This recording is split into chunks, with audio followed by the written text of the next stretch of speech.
So I'm gonna start. I guess my initial thinking is that you can definitely make a very strong argument that the waitress's decision to throw that guy into the table is justified under the rights approach.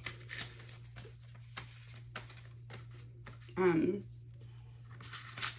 you be more specific in terms of how you think that it's justified under the rights approach? Yeah, sure. So I guess I would say that the rights approach says that basically, like, in an ethical dilemma, you choose the thing that best protects the rights of the people.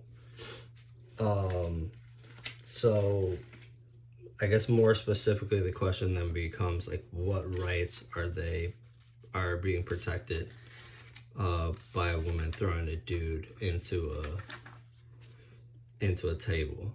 All right. So I think an example that would support that would be that there's the negative rights and positive rights, and she has a negative right to not being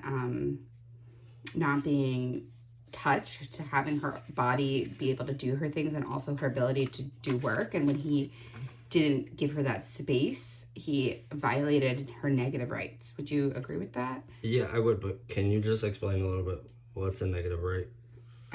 So I think a negative right, if we look in the article says negative rights such as the right of privacy, right not to be killed, or right not to control one's property, protect human freedom or liberty. They're called negative rights because they impose a negative duty not to interfere with a person's activities. So she has the right to her own body. She has the right to her own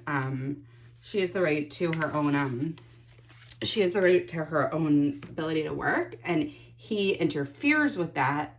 So then he is interfering with her negative rights, which is why I think the rights approach would support her action. So you're saying that he violated her right to, like, bodily autonomy, and he violated her right to kind of safety in general, and then, like, specifically at her workplace.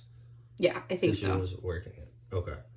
Do you think this is the strongest piece of evidence that supports? Yeah, I think that that's definitely the key. I think the question then becomes, like, if you look in the back of this, it talks about, like, the conflict of rights in terms of, like, when, like, whose freedom do we put people's freedom over, the rights of freedom of choice or freedom of action versus the right to safety. I would say, like, there's a hierarchy of needs, and there's kind of, like, some rights are more important than others. And I would also say, like, this idea of right to be left alone, or the right to have control over your own things, or freedom of choice and all that, kind of only goes so far as, like, you have the right to do things until they hurt other people, right? And so let me see if I understand. You're saying because he hurt her, he then basically gave up his right to not be touched, and that's why we're saying the rights approach says it's okay to touch her, for her to touch him and body slam him. I would say that if we talk about the rights approach being the one that best protects the rights of people, if we can say that, like, okay, she has the right to safety, he violated that right to safety, in that situation, she still has the right to safety, and therefore should have the right to self-defense. And then we can kind of, like, take a step back and be like, in general, if people are assaulted, they have a right to defend themselves.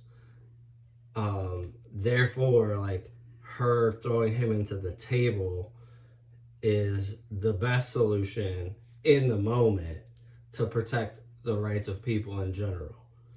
Okay. Because it sets like back an equal standard and kind of like a world in which people's rights are protected.